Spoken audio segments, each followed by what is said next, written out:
할렐루야, 할렐루야. 오늘도 이렇게 여러분들과 함께 예배드릴 수 있게 하신 하나님께 모든 영광을 돌려드립니다.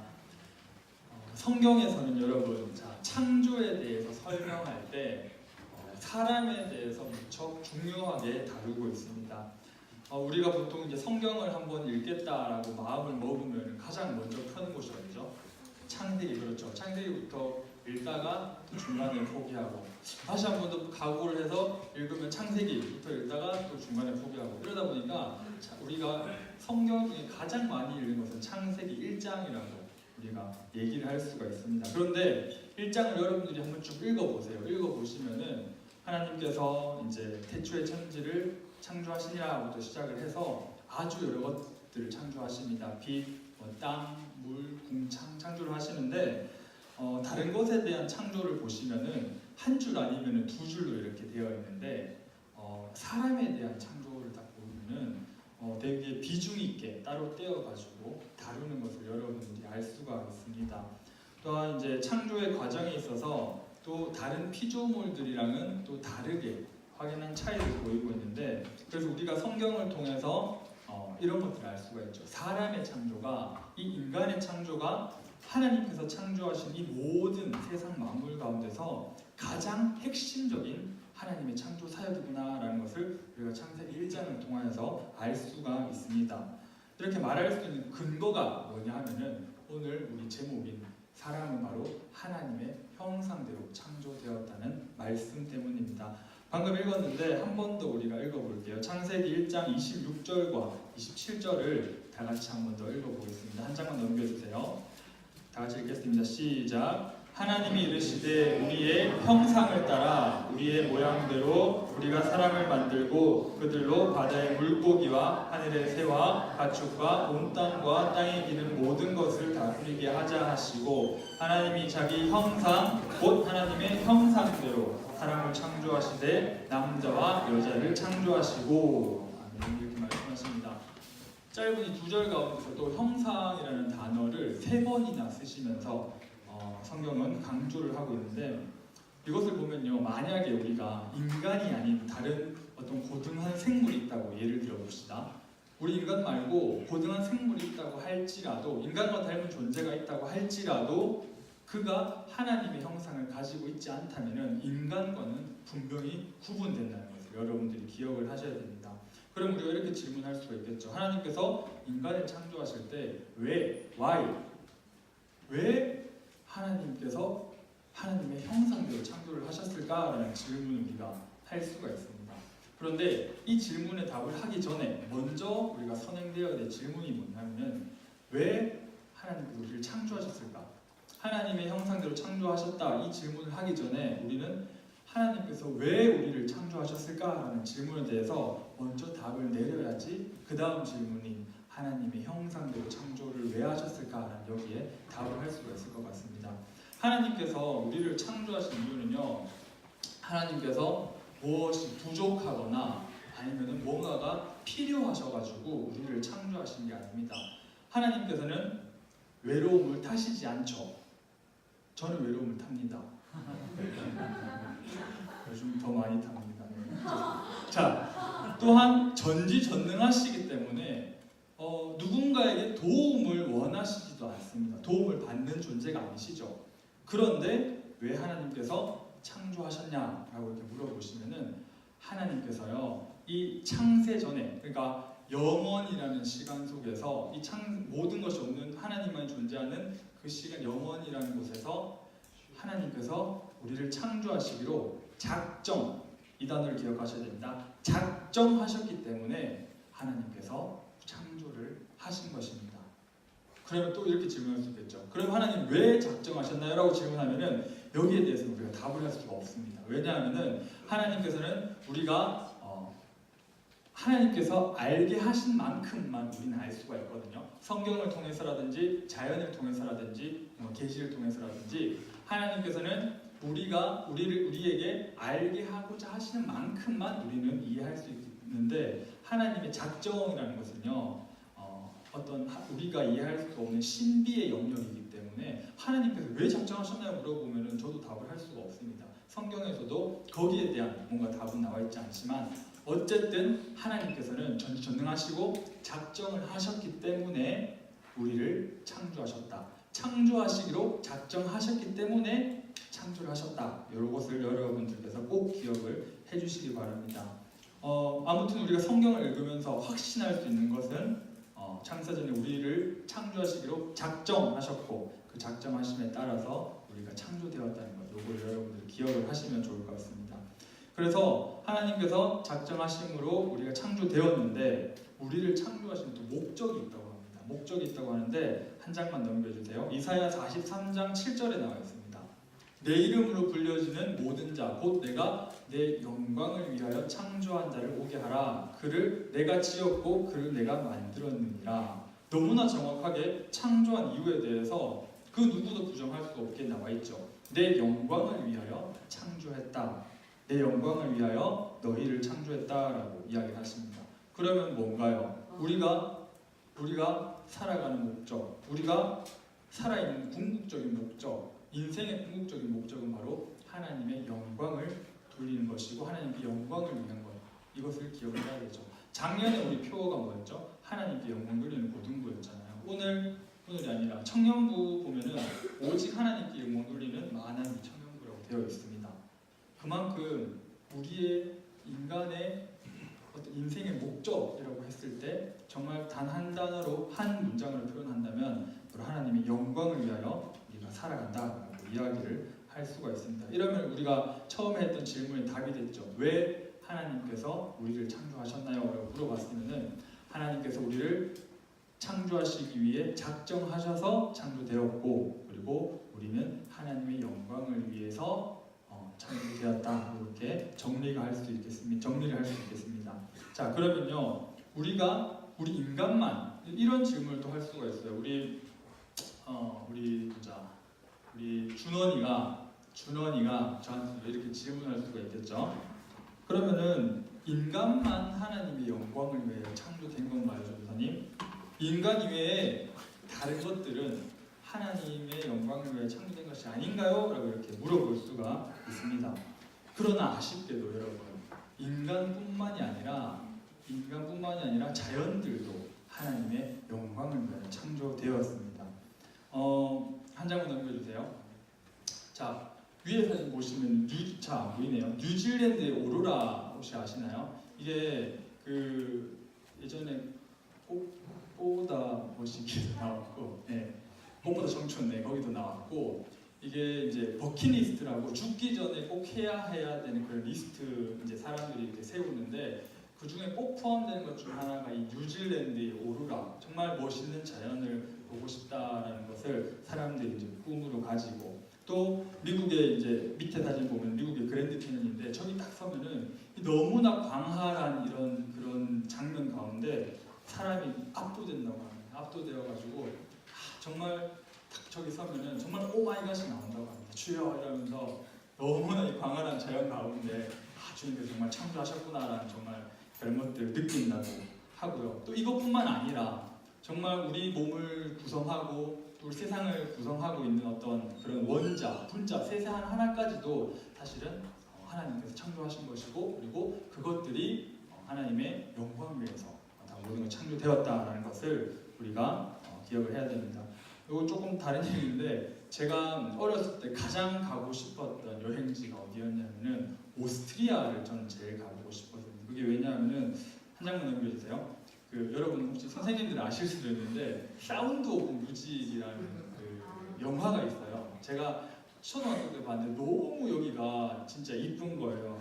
마리아도 이쁘고 그리고 자연도 너무나 이쁜 거예요. 그래가지고 제가 초등학교 때 나 저기 꼭 가야 되겠다. 정말 난 나중에 크면은 오스트리아는 꼭 가봐야지라고 제 버킷리스트 1위에 넣어놨는데 사실은 뭐 저렇게 넓은 지대 자연을 또 어떻게 갈망하고 보고 싶어하는 이유 중에 하나도 어떤 하나님께서 만드신 다른 곳에서 느낄 수 있겠지만은 뭔가 제 어릴 때 꿈이었기 때문에 뭔가 제 버킷리스트에 들어간 것 같은데 사실은 뭐 앞으로도 갈 수 있을지 없을지는 저도 잘 모르겠습니다. 없는데 우리 고등부 친구들 중에서 나중에 돈 많이 버셔가지고 이제 우리 전도사님 이제 예전에 설교하실 때 오스트리아 한번 가고 싶다고 했는데 내가 한번 보내드려야지. 이런 감동이 오시면 연락 나중에 주시기 바랍니다.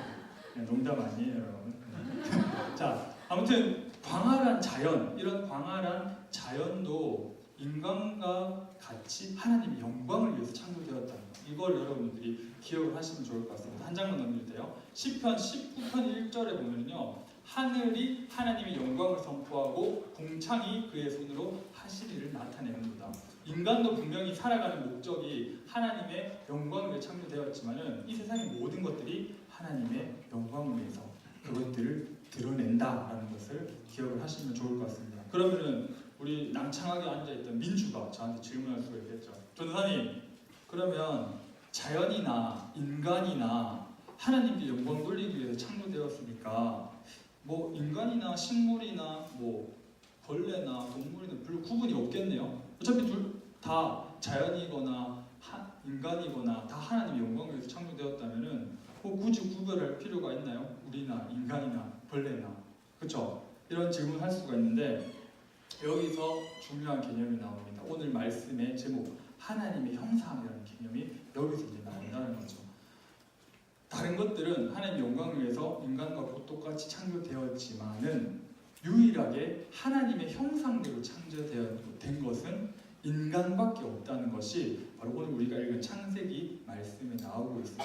그렇기 때문에 이 인간이라는 인간의 가치는 정말 너무나 특별하죠. 그리고 하나님의 형상대로 만들어졌다라는 것의 이 의미가 뭐냐면은 하나님 우리가 닮도록 만들어졌다라는 것을 여러분들이 알아야 됩니다. 그래서 하나님에 대해서 우리가 더 많이 이해하면 이해할수록 우리 인간에 대해서 더 잘 이해할 수가 있게 되는 것이고요. 그리고 하나님 인간에 대해서 우리가 더욱 더 깊이 이해하면 이해할수록 하나님에 대한 어떤 지식도 같이 공유가 된다는 거죠. 왜냐하면 하나님께서 우리를 하나님의 형상대로 창조하셨기 때문에 그렇다는 것입니다. 예를 들어서 우리는 어떤 이런 살, 뼈만 있는 육체만 있는 존재가 아니잖아요. 영혼이 있는 영적인 존재입니다. 그렇죠? 그리고 그러면은 우리가 전도사님이 그 예배 처음 시작할 때 얘기한 예언이 아니라 말하는 그 말씀이 하나님은 영이시니 예배하는 자가 영과 진리로 예배할지입니다. 하나님은 영이시다. 그리고 인간은 영혼이 있다. 이런 부분을 보면은 우리가 하나님의 형상을 닮았다라는 것을 어떤 예로서 알 수가 있겠죠. 또 뭐가 있나요? 우리가 이렇게 사고를 하잖아요. 우리는 사고를 해서 지식이 들어오면은 그것을 정보를 처리하고 이렇게 우리가 지식이 하나님께 비교할 바는 못 되지만은 하나님께서 그 하나님의 지혜 그리고 인간의 지식 이런 것들도 어느 정도는 하나님의 형상을 조금 닮아 있다 이런 것도 알 수가 있고, 또 우리는 그냥 혼자 살 수 없는 존재잖아요. 교제하고 관계를 맺고 공동체를 지향하는 그런 존재인데 이런 것들은 바로 우리 하나님께서 성부, 성자, 성령 하나님께서 그 온전한 교제를 나누시는 그 온전한 교제가 우리 인간의 어떤 그런 교제를 나눔이랑 닮아 있다. 이런 것들을 보면 완벽하게 하나님이 닮았다는 이야기가 아니라 부분적으로나마 하나님의 그런 모습들, 속성들을 우리가 가지고 있다. 인간이 그렇게 여러분들이 기억을 하시면 될 것 같습니다. 그런데 우리가 이렇게 쭉 살아가다 보면은 하나님의 형상대로 창조되었다라고 성경은 이야기하고 있는데 여러분들 요즘 TV에 나오는 뉴스나 뭐 주위에 일어나는 일들만 봐도 하나님의 형상을 찾아볼 수가 있나요? 아니 멀리 가지 말고 여러분들 스스로를 깊이 한번 묵상을 해보세요. 여러분 스스로를 깊이 이렇게 묵상을 해보면은 과연 내 마음속에 내 가운데 하나님의 형상이라는 것이 과연 드러나고 있나라는 고민을 봤을 때 정말 자신 있게 이렇게 네라고 대답할 수 있는 사람은 없을 겁니다. 그렇기 때문에 하나님의 형상대로 창조되었다고 했는데 왜 나는 이 모양 이 꼴일까? 이런 생각들을 우리가 하게 되는 거죠. 세상의 모습과 그리고 내 모습을 살펴보다 보니까 정말 하나님의 형상이라고는 1g도 찾아볼 수 없는 그런 모습들을 우리가 발견하게 됩니다. 이 이유는요, 우리가 하나님 형상대로 분명히 창조는 되는 것은 맞습니다. 하나님이 보시기에 좋았더라, 하나님이 보시기에 너무나 좋았더라 라고 하면서 우리를 창조하셨지만, 하나님의 형상대로 창조하셨지만 아까 우리가 했던 그 16문 아담의 죄를 인하여서 그 죄로 인하여서 우리가 받은 그 하나님의 형상이 타락하고 하나님의 형상을 우리가 점점 잃어버리는 모습들을 보여주게 되는 것이죠.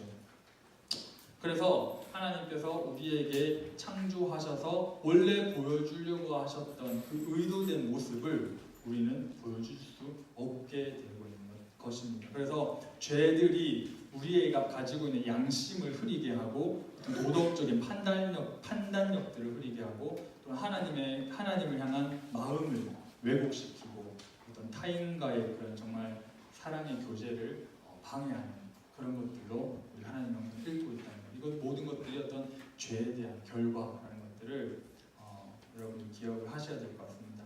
그리고 또 이제 세상 사람들이 믿지 않는 사람들이 정말 우리 교회를 볼 때 참 믿는 사람들을 보면서 아주 실망하는 이유 중에 하나가 또 이런 부분에 있지 않을까 생각합니다.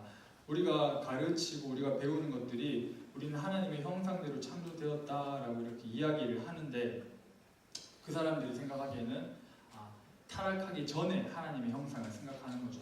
이제 그런 것들을 보니까 실제로 이제 교회를 들어와서 아니면은 우리가 생활하는 모습들 이런 것들을 보니까 우리랑 별반 다를 게 없는데 라는 이런 모습 속에서 사실은 많이 실망하고 교회를 떠나기도 하고 교회에 대한 실망을 많이 하지 않나. 그것이 또 우리에게 지금 닥쳐진 현실이지 않나 이렇게 생각을 해봅니다. 이런 우리를 향하여서 이런 세상을 향하여서 하나님께서는 성경은 하나님의 형상을 회복하라 이렇게 말씀하고 계십니다.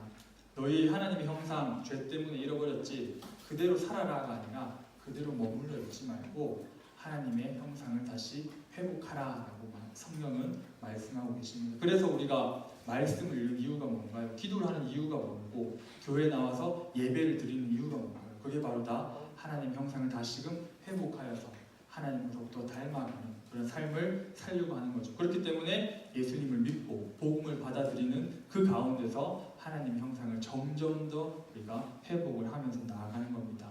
여러분 그 교회에 다니는 사람들을 우리가 뭐라고 부르죠? 교회 다니는 사람을? 네?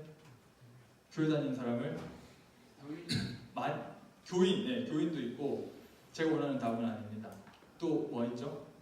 성도, 예, 맞습니다. 성도라고 우리가 부르잖아요. 그런데 이 한자로 풀이해 보면은 거룩할 성에 무리 도자입니다. 그러니까 성도라는 것은 거룩한 무리라는 이런 뜻인데 그 거룩한 무리의 그 거룩한 뜻이 우리가 이미 성도니까 거룩하다라는 것을 이야기하는 것이 아니라 하나님께서 우리에게 바라시는 것이 바로 너희가 거룩해져라 이런 의미에서 바로 우리가 성도라는 지칭을 하는 거죠. 레위기 말씀을 보면은 내가 거룩하니 너희도 거룩할지어다 라고 이렇게 말씀을 하시거든요. 그러니까 하나님께서 우리에게 원하시는 것 완전하게 우리가 거룩해지지는 못했지만 천국 가는 그날까지 조금씩 더 거룩해지면서 이게 바로 전문용어로 성화라고 우리 얘기를 하는 거죠. 천국 가는 그날까지 조금 더 하나님 앞에 한 발자국 거룩해지는 모습을 향해 나가는 것이 바로 우리의 인생이고 그것이 바로 성도의 성화의 모습이라는 겁니다. 하나님의 형상을 회복하는 것이 우리 인생의 여정의 모습입니다. 조금 더 구체적으로 한번 적용을 해볼까요? 뭐 하나님의 형상을 회복하라, 하나님의 영광을 위해서 살아라 라고 이렇게 하면은 그 느낌은 알 것 같은데 사실은 우리가 살면서 어떻게 적용해야 되지라는 건 조금 우리가 잘 이렇게 갈피를 못 잡는 경우가 많은데 오늘은 조금 더 구체적으로 제가 얘기를 해보겠습니다. 우리 삶 속에 여러분 조금 더 들어가 봅시다. 우리 친구들 삶 속에 조금 더 들어가 보면은 이런 거죠. 어제보다 그래도 오늘 조금 더 나은 모습. 하나님 보시기에 오늘보다 조금 더 내일이 나은 모습. 이런 개념을 가지고 우리가 한번 구체적으로 우리 삶에 적용을 해보자는 거죠. 예를 들어서 여러분들 이게 친구들이랑 놀면은 당연히 뭐 이게 우리가 욕을 하잖아요. 전 선생님도 중고등학교 때 욕 안 하지 않았습니다. 이게 하다 보면은 우리가 요즘은 정말 더 많이 욕이라는 걸 하잖아요. 이런 것들에 있어서도 만약에 저번에 우리가 욕을 10번 했으면은 다음엔 8번, 다음엔 5번, 그 다음 날은 한번 내가 의도적으로 한번 욕을 해보지 않고 한번 살아볼까 하루는 뭐 이런 것들, 그러니까 의식적으로 이렇게 한번 여러분들이 다짐하고 결단을 하는 거죠. 또 뭐가 있죠? 뭐 친구들이 술 먹자고 부른다, 친구들이 담배 피자고 부른다. 이러면은 사실 만약 그 전에 이제 만약 그렇게 한다고 하더라도 전사님 저렇게 얘기하는데 이번 주는 좀 참아볼까 뭐 이런 것들 있잖아요, 여러분. 이런 것들이 조금씩 우리가 변화해 나가자는 거죠. 그리고 밥 먹기 전에, 자기 전에, 공부하기 전에 뭐 그동안 기도 안 했던 것들, 이런 것들도 한번 생각을 하면서 그래도 한번 자기 전에 기도해보고 공부하기 전에 성경 한 장이라도 읽어보고 이런 모습들을 우리 삶 속에서 어제보다 오늘, 오늘보다 내일 조금씩 실천하면서 변화를 해보자는 거죠.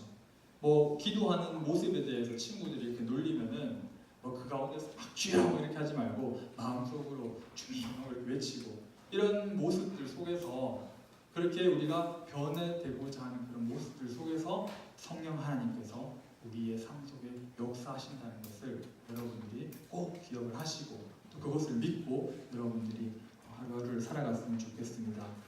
사랑하는 고등부 여러분, 우리가 하나님의 형상대로 창조되었지만 죄로 인해서 우리는 타락하고 또한 많이 하나님의 형상을 잃어버렸습니다. 예수 그리스도를 믿는 믿음으로 그 형상이 다시금 회복되기를 간절히 바랍니다. 그리고 복음으로 다시 회복되는 우리가 되길 바랍니다. 천국 가는 그날까지 우리가 하나님의 형상을 회복하면서 한 걸음 조금 더 성화되는 모습으로 주님께 나아가는 우리 고등부가 되기를 예수님의 이름으로 간절히 소망합니다. 네, 다 같이